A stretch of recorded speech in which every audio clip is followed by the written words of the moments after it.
Hi, this is PrivateerStation, and today we'll bring you day 544 of Russian invasion into Ukraine with former advisor to the Office of the President of Ukraine, Alexei Arestovych, Yuriy Romanenko, and Nikolay Feldman. I saw many of you were upset and disappointed at the breaking of the duo, Mark Fagan and Alexei Arestovych streams. I can only say here that there was a decision made on Mark Fagan's side to discontinue the previous format, and Alexei reformatted his streams with a new platform, new team. So let's see how you like it. I think it turned out wonderfully, just watching the first stream that occurred yesterday. And the plan is to continue on the same schedule Monday, Wednesday, and Saturday, 1 hour long. Thank you, dear supporters, for sticking with us and riding through these difficult times. Thank you, Igor, Yelena Einhorn, Daniel Smith, and Dave Hopper. And with this, let's go dive into day 544. Enjoy. Hello, everybody. This is Project Alpha. My name is Nikolay Feldman. Today at 9 p.m. we're starting with a new experimental format, Military Diary with Olexiy Arestovych. Good evening, Alexei. Yes, good evening. It also streams live on his channel and also on channel of Romanenko. Good evening, Yura. Yes, hello, everybody. I want to say that we already have 1,200 people watching us live on our channel. Alexei channel starts with about 9,000. So please do not forget to click the like button, subscribe. Remember that every your like introduces the stream to potential 10 new souls. Nothing changes from that side. We will continue asking you to like and to write commentary while Alexei is sharing his interesting things. Alright, what do we start with? Probably with the situation on the front. Let's look at the map. And can we zoom into Kherson closer?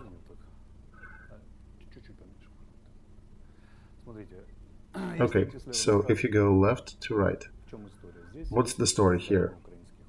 We have a purge of Ukrainian troops on the left bank, and they do cause a reasonable disturbance with the Russian command. First of all, the terrain is difficult, and whatever attempts they make, they cannot kick our troops off the left side. And by the way, from here to Armyansk, at the mouth of the peninsula, to the Crimea is 75 kilometers. So if we indeed make more motion on this side, we create a real threat to Crimea. Look at how many troops they supposedly have on this side, but they still cannot force us to leave the purge that we got. And we have special services there and local territorial defense, very well motivated, who know the territory. And it is not easy for them to work because they are being barraged by Russian artillery. And at the same time, just with their presence, they're holding a lot of Russian troops here, so they cannot move those to Kherson, to Zaporozhye. And these guys deserve a big monument after, because they're the ones who are pulling Russian paratroopers, Russian professional army onto themselves, and they're actually grinding them down and still holding their location. So this map will very likely play an important role, this area, a bit later in war, let's put it delicately. So let's go here. There was nothing happening here in that corner for a while, but as you can see, there are two protrusions here, and they're not for nothing. There is a little bit of fighting happening here, and periodically they grow, but the main part is happening here near Robotina. And today Russian channel started screaming that they're already losing it.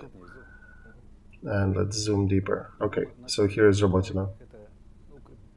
And this is a serious fortified position of Russian troops. It's basically the first line of their trenches and defense. It also is a high point, so it allows to control about 20 kilometers diameter from it.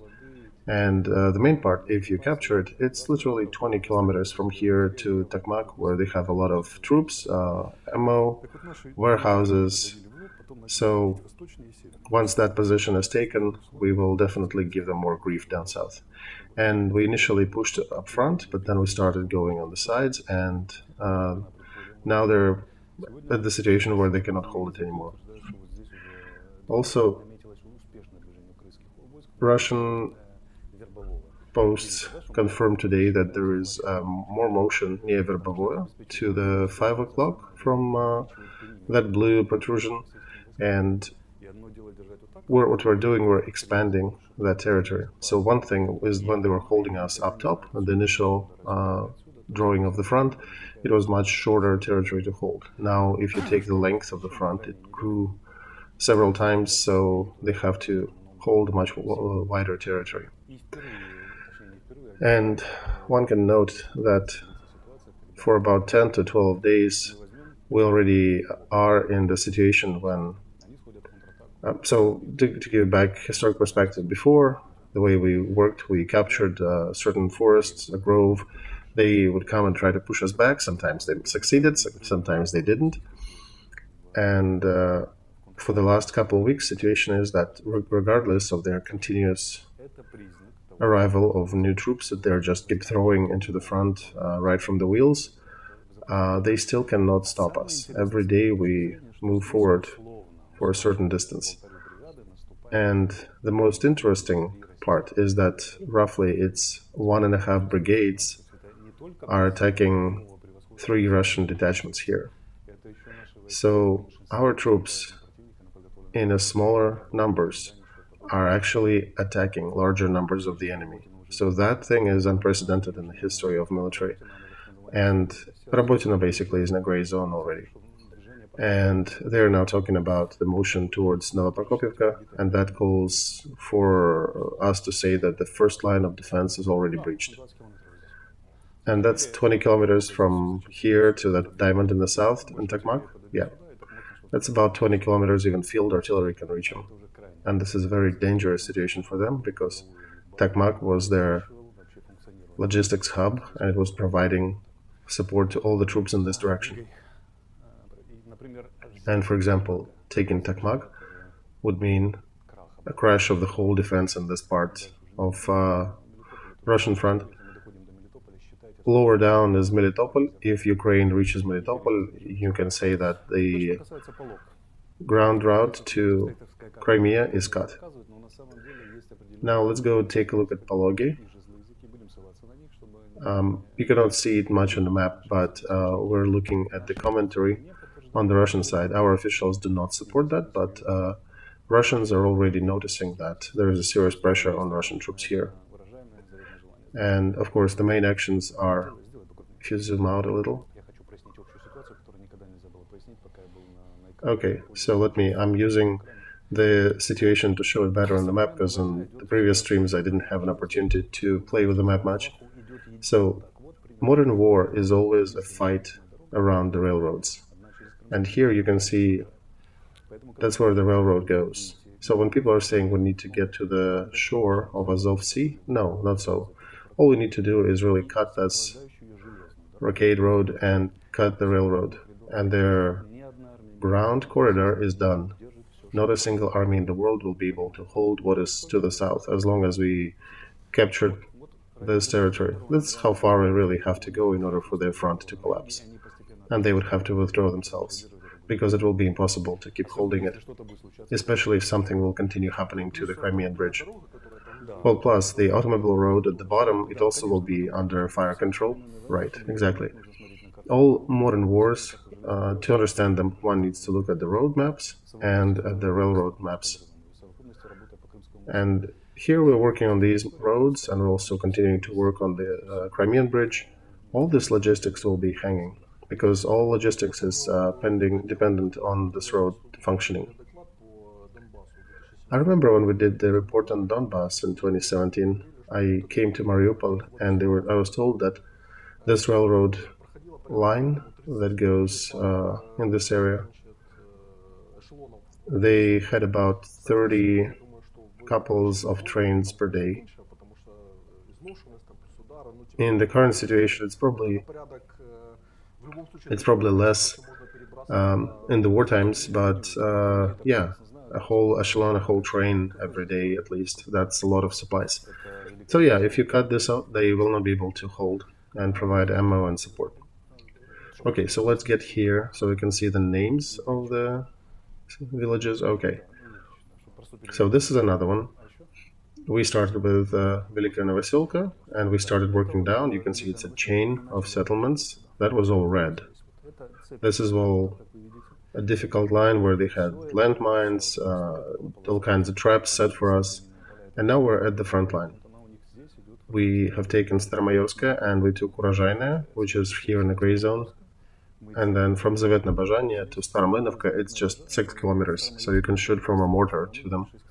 And now we're fighting for Zavetna Zhelanya, and we're starting to cut the road that allows additional support to both armies. And this is the connection of two armies here. They're traditionally rather weak on the connection of two armies, and they actually had a lot of instances of friendly fire in that area.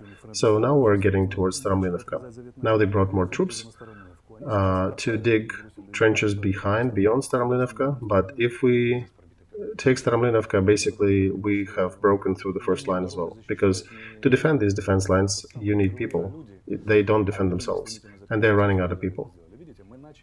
And this is the strength of Ukrainian command, because every protrusion creates additional distance and territory for them and length of the front to defend.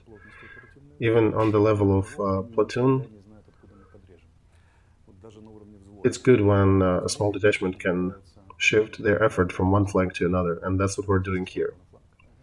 And if you zoom out a bit, see that territory of the front, they never know where shall we concentrate our main effort. We highlighted some push here, they brought reserves, and we instead attacked in the middle.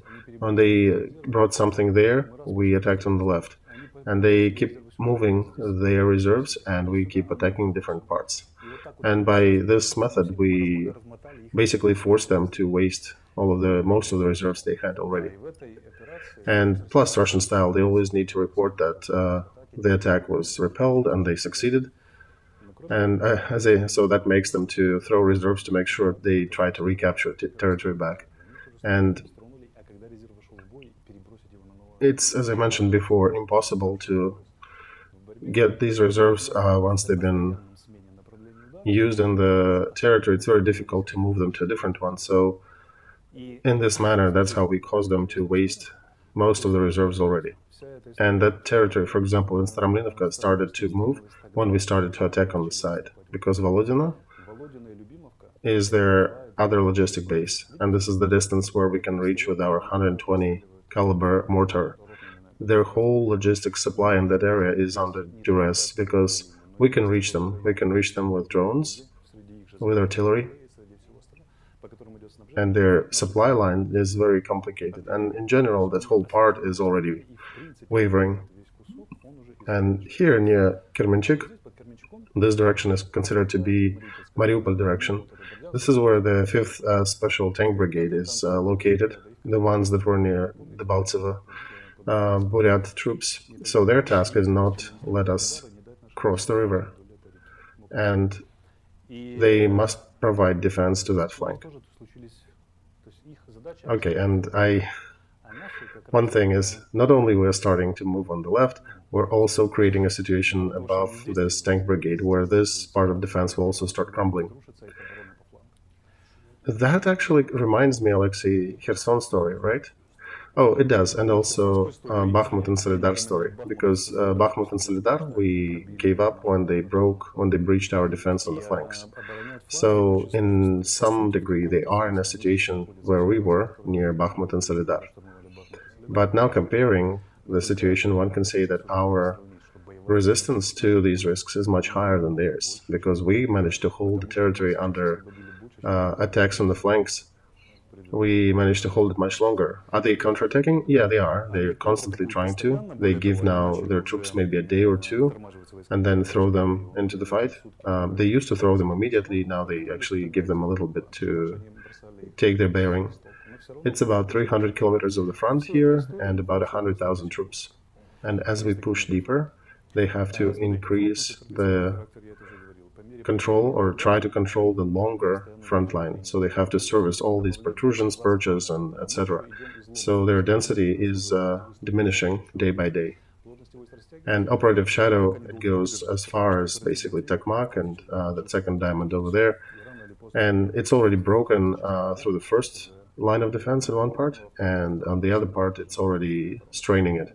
And once we break the first and probably reach the second or third lines, they can basically call it quits. And okay, that's the southern front. What's in the eastern front?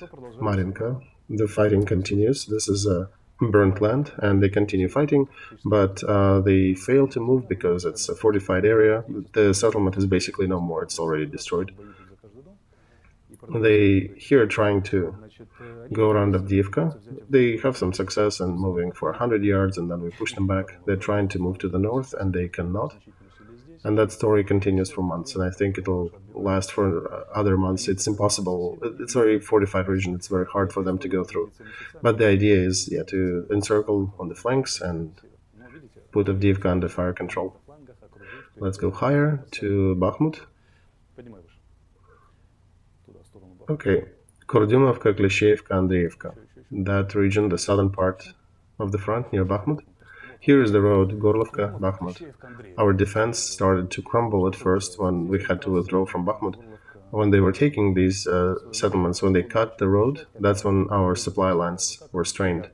Now we are already fighting in these settlements. They have actually more troops on that side than us, but they're failing to hold it. And for us, in order to move further, we need more reserves to be more active, but they cannot take it back. They're failing to take it back. So it's interesting area. Same as near Robotina, there are heights that control areas around. Here we move slower, but they periodically counterattack. And we're doing similar thing with Bakhmut, where see we're moving on the flanks. Also, same small picture here on the flanks. If we cut this road, Bakhmut will start wavering. Shall we be able to do that? We will see. We don't know yet because they are trying to use to draw our resources to that part, and they threw more troops to that perch. Here is Seversky Protrusion, Lysychansk, Severodonetsk. Remember when they were fighting for that area, when first they ate that piece of a pie and then we pushed them back. Their problem here is that they want to connect two groups, Bakhmut and Liman groups. They're separated by a river, by Seversky Donets. Remember, they tried to cross the river and we destroyed a lot of them on this one. There was a famous episode of this war. So until they are failing to connect two different armies, there is no risk to Slaviansk and to the last of Donetsk, Donbass regions. And here is Kupinsk and Liman area. They have over 100,000, about 900 tanks, and they have advantage in artillery, 1 for 12 or 1 for 13. But even despite that, and the fact that they're using paratroopers, which are also better prepared, they still fail to achieve their goals here. Now they're trying to regroup troops, but the main part hasn't been involved in the fighting yet. So they're still using some, the ones that are on the front, you can see the arrows, they're trying to push toward Kupiansk. And we did announce evacuation for civilians, just in case, but Russian troops do not have success in this direction, speaking delicately. They try to push for 100 yards and then they get pushed back about the same distance. The terrain is very difficult. The offensive maneuver in that area is a very difficult task, and we're very good defending these parts. So even with a smaller group, we are holding the bigger group. Even though they haven't thrown all the resources in the fight, I think we'll be able to hold it, and one needs to be an idiot to hope that we'll push more troops from the south here. I don't understand this idiocy, and I only have to be happy that Gerasimov is an idiot that he is. Because if they were waging a war smart, we probably would have lost quite a bit of territory there already.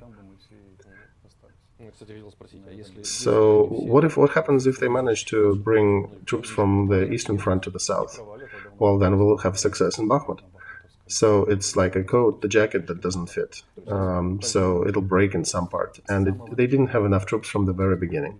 It was a complete idiotic ideation to attack Ukraine with the resources they have. They basically tried to repeat German defense of 1943. What Germans did, they allowed the parts of Red Army to break through, and when those went deeper, they cut off their logistics and they encircled the ones that came through and destroyed or imprisoned them. And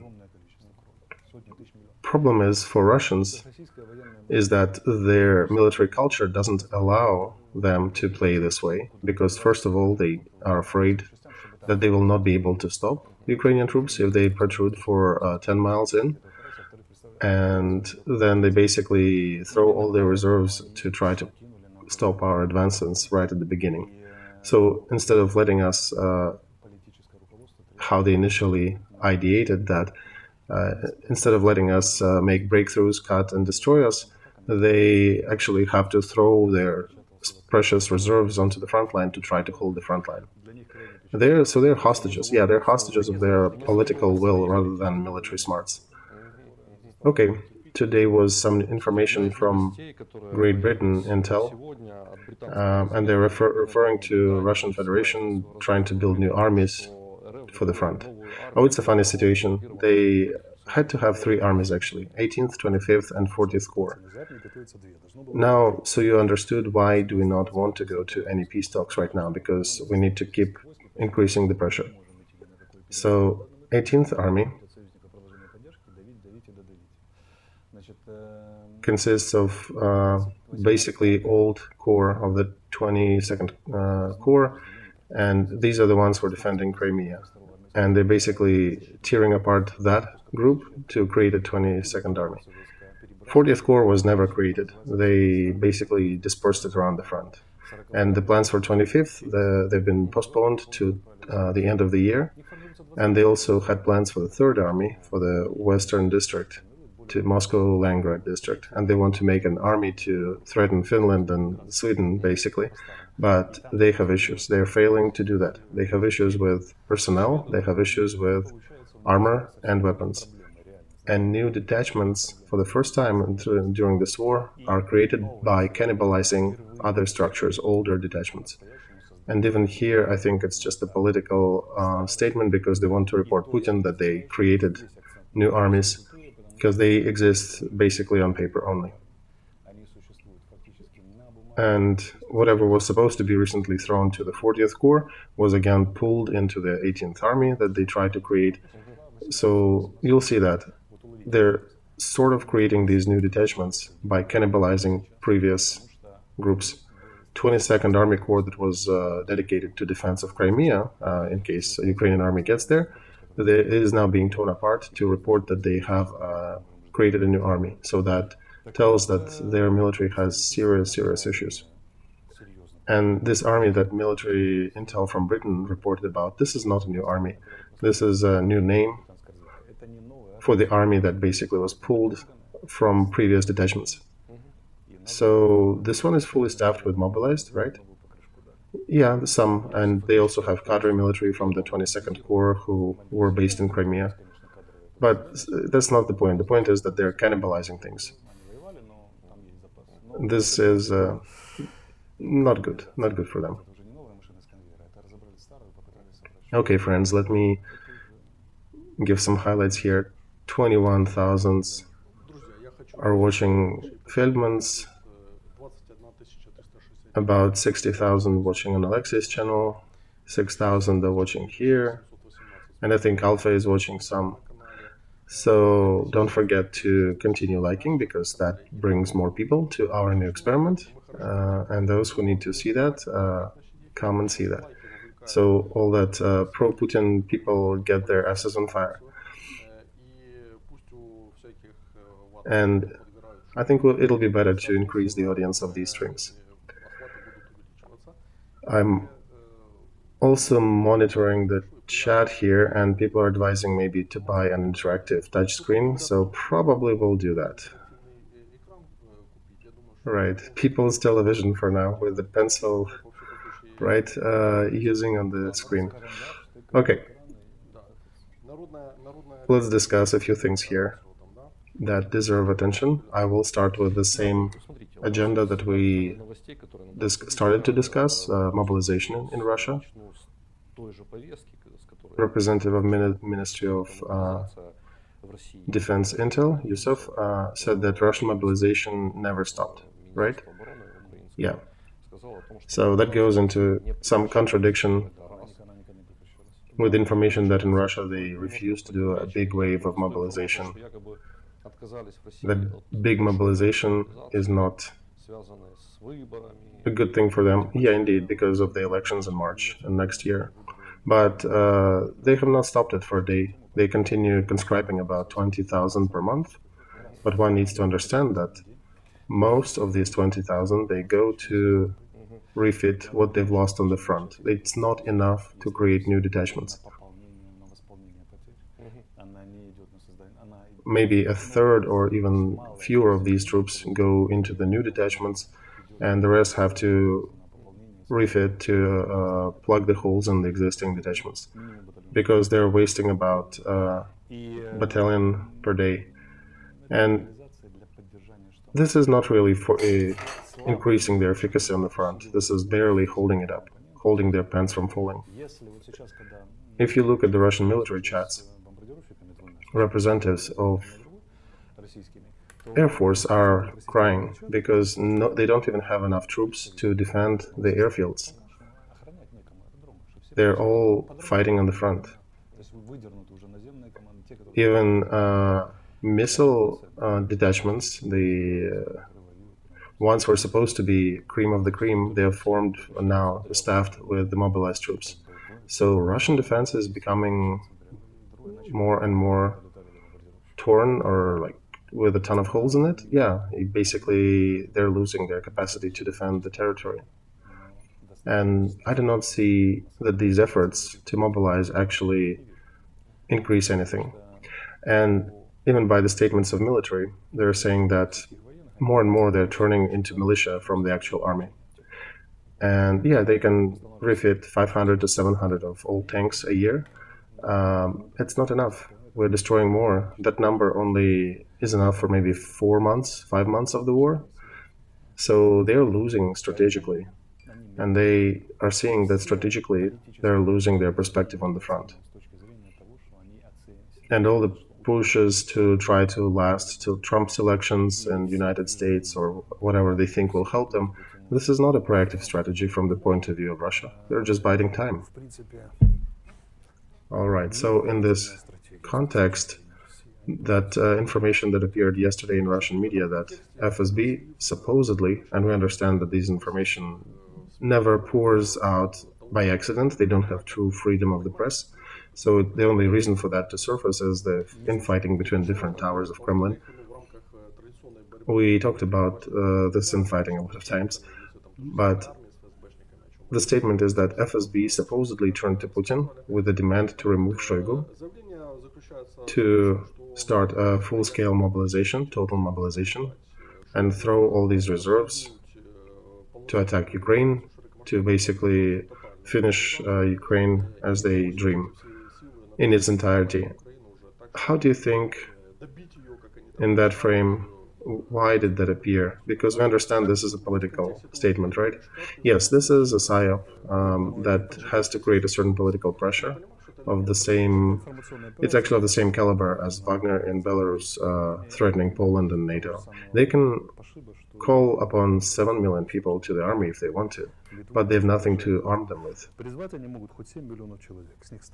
They will not have neither tanks nor armored vehicles, not even arrows and bows for those who may change situation in Ukraine. And their potential is very uneven. They still have good potential in terms of air attack, all these UAVs, Shaheds, and missiles, but the strikes will be less intensive than last winter, I expect. And okay, you can reach beyond the border with missiles across the front line, but what will be happening on the front? And I don't see them creating an offensive potential.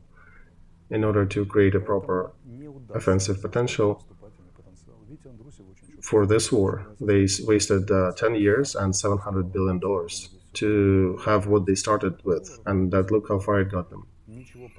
So despite all these great schemas and other things of supplying Russian military economy, they're not really working in full capacity. They tried to launch their military uh, repair facilities in 3 shifts, but they're barely catching up with repairing things. They have several deficiencies. One, their high-level command is much worse than ours, and then tactics and equipment. The only strong things they have is radio electronic interference and Landsat UAVs. These are a concern for us. So, in general, this is their defense strategy, right? We used to being like a fly in the amber and just observing it from that stance. But if anyone told us that we are a year ago that would be sitting here and discussing the ways to attack Russian army, nobody would believe this. The fact that we are continuing to bite them on different sides and hit them on different flanks, and they're just holding. This is already a sentencing. They did not have offensive potential. From the political side, yeah, we are in an interesting situation when, remember, we took Kherson and there was a campaign of the West when they slowed down supplies for us and tried to talk to Putin to not continue with the winter campaign. And he refuted that, and he immediately got slapped with the sentencing in Hague court. And of course, they probably will try to convince him to not do winter campaign again. He likely will not listen to them, and he will continue this effort. But I think their plans will break apart. It's unreal to hold the South. Alexei, look, how do... Remember, we had Andrei Dyomin in our stream. How less active strikes in winter or campaign in winter is connected to the factory that they just built that is supposed to build 6,000 Shaheds per year. No, it's not 6,000 a year. It's unreal for them, but 6,000 till 2025. Well, yeah, they're growing it. Right, but another question is, what would the export be from Iran that actually supports that production? And the United States are creating a lot of pressure on Iran to stop it. And then Russia would only have to rely on this factory. And this 6,000 drones in bulk, we understand it probably will be the same as Russian moon landing, right? There'll be some drones, but even in full capacity of this factory, they plan to reach it next year, probably sometime in January, February. So half of the winter heating period will be over by the time this factory goes fully online. But even looking at their missiles, they're making maybe 100, 120 per month. So missile strikes will also be weaker. Remember, every week they were spending 80 missiles or so. So even that will go down. The main task for us to not slow down, to continue pressing the West for continuation of military supplies and ammo and everything, because they have one very special feature that hurts us a lot, because every time they start negotiating with Putin, they pause supplies to Ukraine. And this is idiocy. Russia always, and just for that, is requesting negotiations. They know that weakness and they insist on negotiations because they know that that's when the supplies to Ukraine will slow down. Now, regardless of rhetoric and their attempts to try to negotiate, we see that the growing numbers of military nomenclatures being given to Ukraine. So if the trend continues, we will actually finish them. Okay, so let's talk about the moods in the West, because Financial Times, Washington Post, Politico, they published several interesting articles that somewhat reflect the moods in the American establishment. And they have a lot of different signals and not the best ones for Ukraine in regards to these moods. Here is an article in Financial Times that was on the 20th, published by Schwartz, and what they're writing. Official leaders of the United States are more grim about successes of the war in Ukraine, and that deepens the strain between Washington and Ukraine. And I'm putting a link in the chat on my channel because there is a translation there. But I'm just putting the highlights out of that article. They talk about different experts and politicians, and for example, they're talking that this week Ukrainians continued to achieve small successes on the front, liberating the Urozhainy settlement. But the general consensus is it looks like the war switched into the war for exhaustion, and it likely will continue to the end of next year. And they are continuing to support Kiev. And Michael Koopman, the senior fellow of Carnegie and Sea Analysis Organization, Carnegie Fund, he said that Ukraine pushed the front only maybe by 10 or 8 kilometers at best.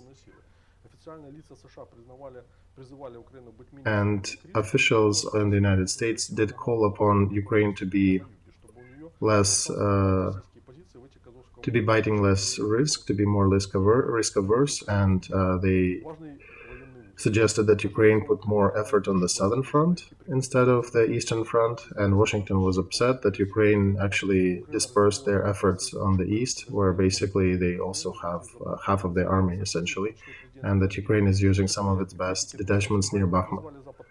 And President Zelensky and some other critics of Biden administration did call upon Biden to give Ukraine heavy armor and heavy artillery and aviation.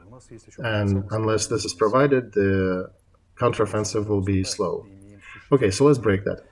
One of the things is that our potential for offensive is at least for the next 2 months, because we should be measuring our success not only in territory, but also in destruction of their military units. They've lost artillery during the last couple of months, more than they've lost during the entire conflict.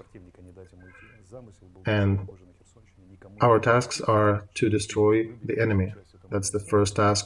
And then once they are destroyed, it's easier for us to liberate the territory. So our task is to destroy their best cadre, to take away their potential. And this is what we're doing. We are generally succeeding in that. Our losses are 1-1 for now.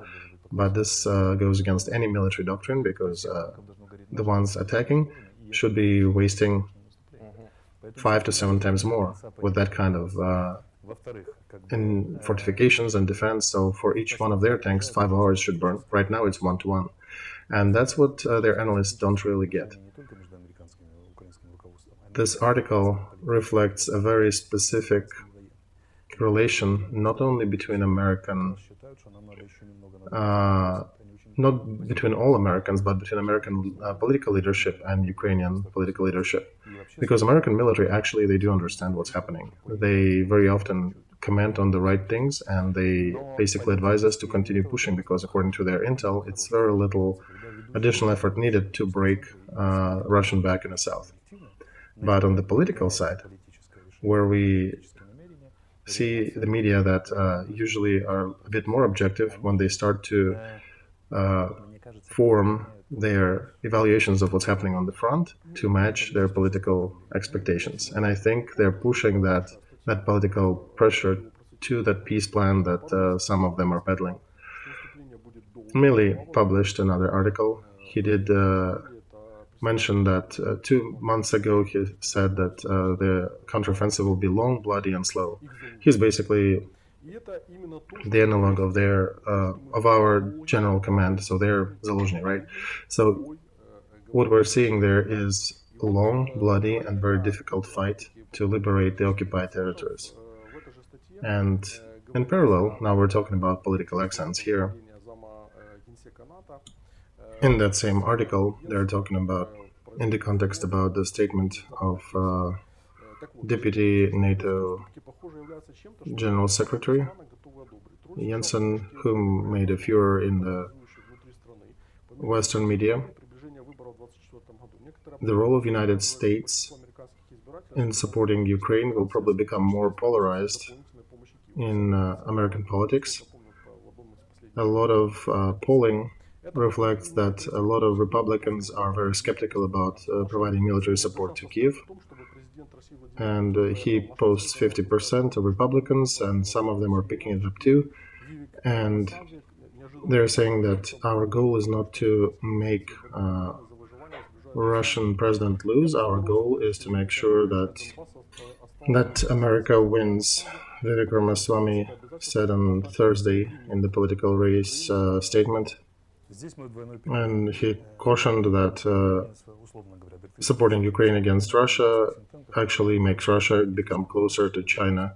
He would prefer freezing the conflict in the borders of Russia, having the territories before the February, and leave the eastern Ukraine behind Russia, and then work with the whole geopolitical situation with China. So here we are in a difficult situation. We have think tanks very often brainstorming different ideas for American politics, and then they're trying to publish in the media that they own, different statements that are somewhat matching to what they try to predict. So we're actually having to deal here with the formation of political doctrine that is intended to creating this opinion in the heads of politicians. So this is active political operations and maneuvering. And the real situation is different. We totally disagree with that assessment. The only sober story that I think is not engaged with by anything is the question of attacks near Bakhmut. I never talked about that before, but I don't think our efforts near Bakhmut are adequate. I think we need to get to a tight defense line there and throw the forces to the south, because the task of taking Bakhmut doesn't give us anything. Maybe on the operative tactical level, it'll be some achievement. Okay, we'll have some capital, we've lost it, we've taken it back. But if to put it on the weights, and on the other handle of these weights, you put strategic advantage that will change situation in this war. So basically cut the land corridor in the south, and that basically will throw back the whole situation to the beginning of the war on the 24th of February last year. It will mean Russian loss in this war, because they've wasted all these resources and suffered these losses. And you can talk just about losing contracts and gas supplies to Europe. And as a result, they were thrown back to the origins, to the original front lines. And that would be a big change. So instead of throwing several detachments, 59th, maybe two others, to the south, to perhaps create a third direction like I showed. And that for sure will bring to demise of the southern front. We're fighting for that pile of rubble, which is Bakhmut now. So that decision I do not agree with. And I would support American analysts in this part and say that, yes, we should probably bring more effort to the south, everything we can. The East, we proved that we can fight successfully. They will not continue. They will not be able to push further. So it happens, Alexei, that our allies are looking into winter, and they're already talking about F-16s, though, right? Right. Let's talk about F-16s. What is contradicting this doctrine is a political statement that we are getting F-16s. Our president is in Greece today, on Balkans. Greece already confirmed that they will be preparing our pilots. So he's basically creating an aviation coalition, just like they did the tank coalition before. And this is the decision that was made public. It's in complete dissonance to the doctrine of trying to enforce peace on this front, because it's not important how many we'll get. It's a very strong signal that our allies continue to support us. And representative of the White House actually once again reiterated that American victory does look on this war when there are no Russian troops in Ukraine, giving us 61 F-16s, and probably will be more, and that's already more than we have in our Air Force, but basically increasing us our capacity, doubling it. That is a huge change on the front line. So if they were going to look for peace, they would not be doing that. So I think they already got signals that Putin doesn't want to look for peace, that he wants to go into the winter campaign. Remember the old weights, how they worked before, when you move the weight to the left or to the right. So how Washington is talking to Moscow. He's saying, if you go and continue with the winter campaign, we'll increase aid to Ukraine. And then they tell us also, if you will misbehave and have corruption and other things, we'll diminish the support to you. And now the support is definitely shifting to providing us aviation. So that means that Russia is not reacting in the way they wanted to react. So they're showing Putin that if he continues to do it in the same fashion, they'll continue military support to Ukraine. And what is happening here is that they're trying to show that to show Putin that it's important to be more peaceful, to stop waging this war. And they understand also that Putin does want to bide some time and to prepare for winter campaign. So I think the West understood that's what they did last time. That's where they failed last time. So they're not slowing down the military supply to us while they're possibly talking to him as well. And they're just indicating to him that it's not worth to go to a winter campaign, sit down to a negotiation table. So part of that issue is not just making Ukraine to negotiate, but also to make Putin to negotiate. And Russia is not eager to do that now. So what it means that Americans once again will understand that Putin is an idiot and he doesn't want to strike peace, and they'll continue supplying military articles to our front. Okay, so we have about 80,000 watching us live on Alexiy's channel, 10,000 on Romanenko's, and over 2,000 on Alpha. Please do not forget to click the like button. It is important. It is important to share that information in social media as well. And I do want to tell our viewers that channel Alpha&Omega is much more interesting than Arestovych channel. So do not forget to subscribe. And to Romanenko as well. Right, of course. There are a lot of interesting people, interesting guests. I actually listen to some of them. And, I actually listen to their streams. I'm usually of an opinion that I'm the smartest in the room, but I do tune into their channel. And you will be pleasantly surprised if you tune into. So do not forget to click the bell and click the like button. Thank you, brother. That's really helpful with that advertising. Okay, so about F-16s in Ukraine, what is resonating is the terms of and the time frame of that supply, because those people understand this is a difficult complex. Okay, let me talk about this jet. This is the 4th generation jet. There are different modifications of it. The last one is super awesome, but we're getting the one before last, which was not obvious from the beginning. They could have given us some really old stuff. So what does it do? Let's look at the bonuses or the good sides of this one. These F-16s have good anti-ship missiles that are reaching up to 200 and 220 kilometers. They're also being given to us. So that means that we'll be able to sink their ships in Sevastopol, and we are closing the western part of Black Sea. We're defending it. So what does it do? It provides additional aid to our efforts in grain deal. So it will change situation in the Black Sea basin, and Russian fleet will suffer tremendously once they are online. Su-35s, Russian Su-35s can see further and can launch their missiles further than these F-16s. But it does depend upon the type of missiles that we'll get, because the radar that we're getting is weaker than Su-35s. It's better than other Russian jets, definitely better than old MiG-29s that we have. But if we get a certain type of missile that you can launch without capturing the target, it goes for 100 kilometers and then finds the target and hits it there, then it will give us an opportunity to push their aviation further from the front line, and that will be a good advantage. Now, these ones will be able to use HARMS missiles properly against the radar systems, because right now we basically put them on duct tape onto our jets and launch them.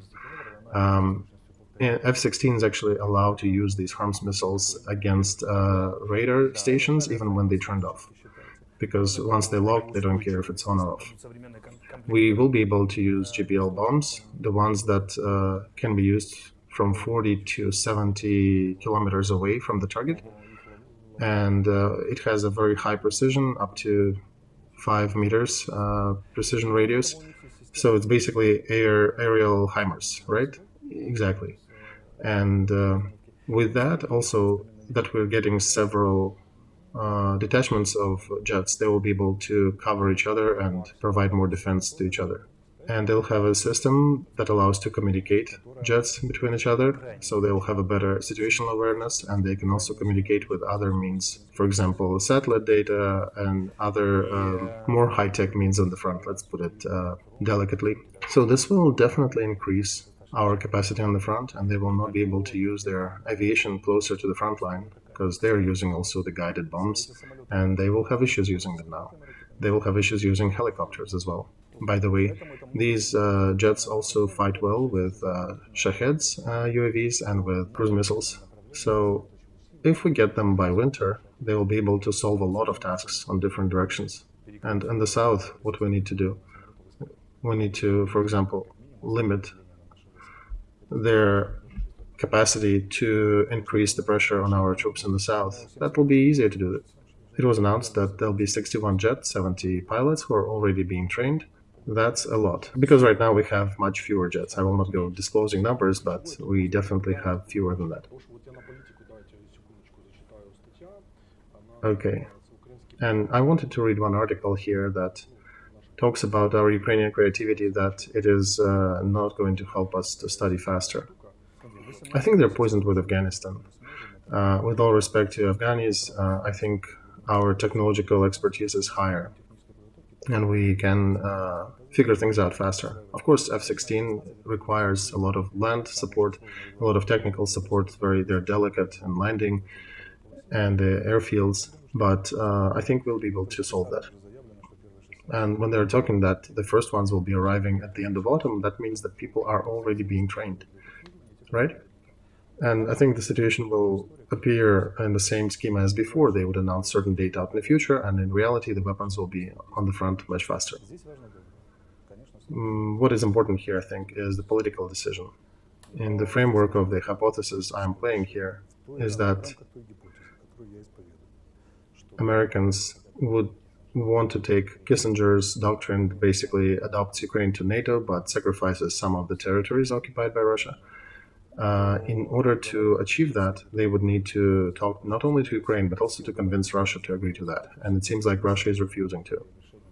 So what they're doing with F-16s, they basically will continue shooting down Shaheds and missiles, and they're pointing to Russia saying, hey, we can give Ukraine more and more. And if you look at Swedish package and the Dutch package, they're serious support packages. I think MH17 is causing some additional support from Holland, from Netherlands.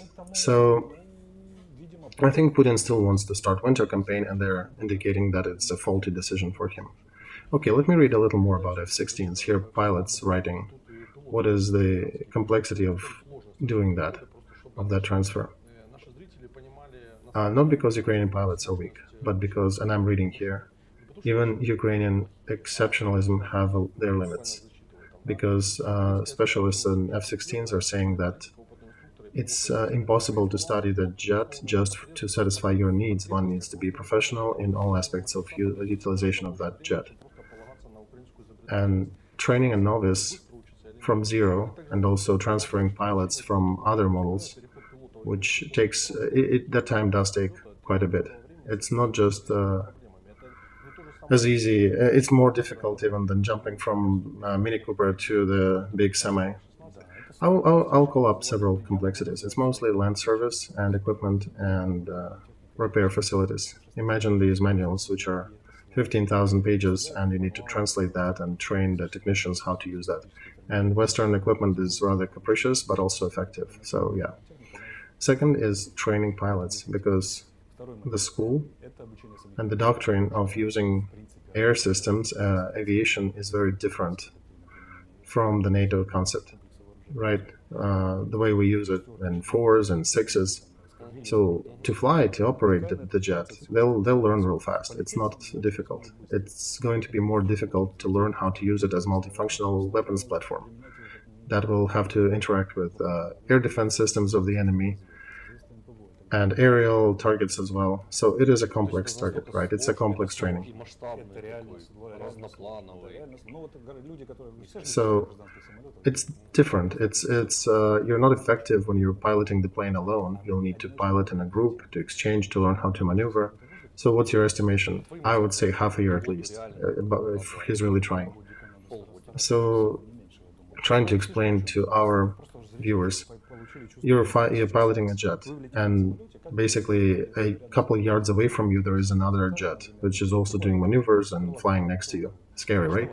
And now imagine there are 12 of them who are actively maneuvering, shooting, being shot at, and so that they don't crash in the air. And that all is done at huge speeds, and their usual cruising speed is like 900, and the battle speed is much higher. So it is difficult, and one needs to train to know how to do that, because the complex of onboard equipment, just to keep yourself situationally aware and to understand who is where, friend or foe, what they're doing, how to interact with ground support, with satellites, and exchange data, just that is a complete shift of doctrine that we're using. So you need to also know how to use that tactic to a certain battlefield conditions. We're not getting the fifth generation, which actually can fight Su-35, that is better than that. So we'll have to know how to use F-16s really well in order to counter Russian threat. So it'll take time. Have you watched The Last Top Gun, where Tom Cruise character says, whenever you start thinking in a jet, you're dying? And it does sound very Hollywood-ish. It is true, as confirmed by professionals. According to Richter, well-experienced marine pilot, it'll take quite a bit of time to train to fly through different terrains in different weather conditions.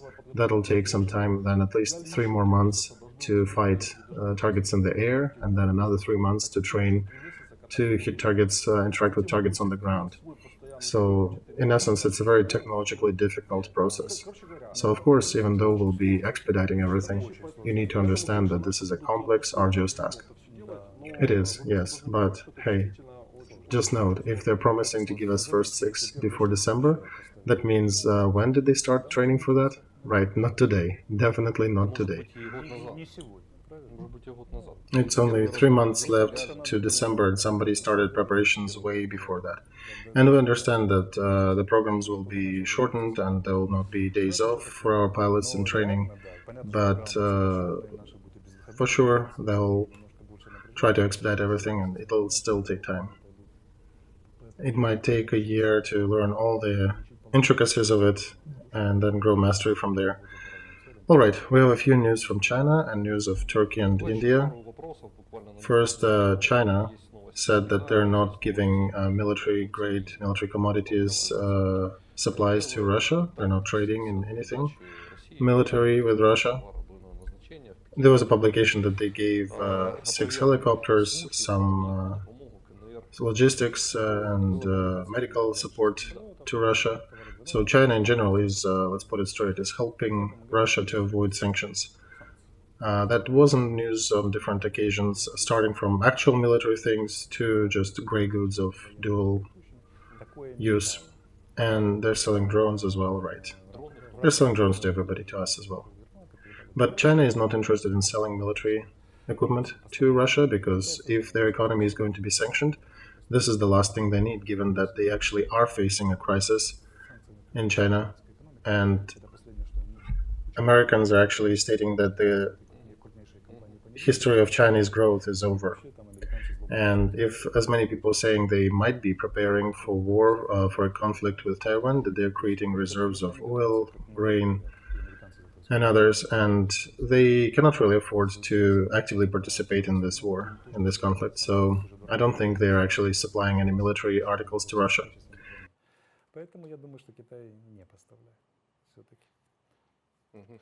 Another interesting thing, Dima, can you throw those infographics? That's a curious one. Chinese exports by destination, year-over-year change in exports in percentage. The only country where Chinese exports grew, notably, was Russia, 80%. Everywhere else it goes down. Even in Africa it went down by 0.1. And then Taiwan minus 29, Canada minus 24, United States minus 28%. So what it indicates is that there is a threat of war between the West and China, And China understands that the risks of losing Western markets and world markets are tremendous. Just today I opened the Financial Times. There is a huge article, and in Forbes there is an article about the economic miracle in China is running out. Foreign Affairs is writing about demography and saying that China has hit the wall and the economy starts to slow down, or actually not grow at all. On Foreign Affairs, they're mentioning that these export problems and the problems related to discord with the West and the trade risks. That's why a very careful position of China in regards to export of weapons and goods for dual use. They're very careful. They're risk averse, and basically the economy is going down and they are afraid that it might go down lower. I think they're preparing for their own war eventuality or possibility, and they don't want to risk their own risks, to risk their own preparations. It doesn't make sense for them to risk their preparations in order to let Russia to take Robotina somewhere in the south of Ukraine, right? Okay, Erdogan, another one. He was in Hungary and he said that he will be meeting Putin after G20. What do we expect from G20? Well, India did not invite us. They motivated it by stating that it's economic forum, not political. And the main topic would be grain deal in one or the other format. India is buying a lot of Russian grain right now, and they have issues. United States had some decline in production, and India had some issues in growing grains, and Russia also saying that they can increase the prices on grain. So the situation in India is probably so dire that they agreed to buy grain for dollars, not for rupees, because currently they're actually buying oil from Russia for rupees, and Russia doesn't quite know how to convert these rupees into anything convertible. So it's kind of sold it for, with all my respect to rupees, they kind of sold it for the colored paper. And they were talking about grain deal with Tatarstan representative Erdogan because Putin cannot leave the country. So they were discussing possible ways for the grain deal, but there were no results. Today it ended. That means they did not agree to anything. So they'll probably continue at G20. So Orban in Hungary, he positioned himself perhaps in a similar fashion as Erdogan to the Turkish world, and probably they're using him for a reason because he is also a pro-Putin character and they wanted to discuss it from that angle. But by the way, BRICS summit is starting in South Africa tomorrow. Putin is not coming, Lavrov will be there, but it turns more and more that BRICS is becoming kind of a Chinese platform rather than Russian. So it's interesting. It'll be curious to see how that unfolds. There is one element left, I think. Ben Hodges, he said that the nuclear threat is still serious with Russia and reiterated that Russia will not get anything if they use nuclear weapons.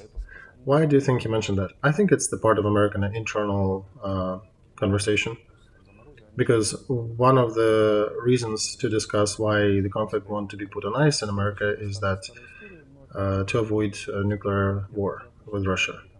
But that same Ben Hodges did mention before that if Russia does use nukes in Ukraine, then America and allies will destroy Russian troops in Ukraine by usual conventional weapons. So I think it's a good option. I'm also being asked about the calendar, the schedule. It'll be the same Monday, Wednesday, Saturday, 1 hour long. And by the way, I have to say we'll increase the scope. We'll be including people from the front, more commentators to join us, more specialists. So it's not just us and Alexei's monologues here. I think you all will appreciate the new format. Yeah, we're interested in highlighting the quality of information we're showing you guys. So we'll conclude. Thank you for watching us. Over 100,000 people watched us. Please subscribe, click the like button, comment, join, become the members, support Ukrainian forces, donate if you want, if you feel like doing it, because Ukrainian troops are the ones who are helping us to fight this war and who allow us to work live in these streams. Thank you guys, thank you viewers, see you again on Wednesday, 9 p.m. Kiev.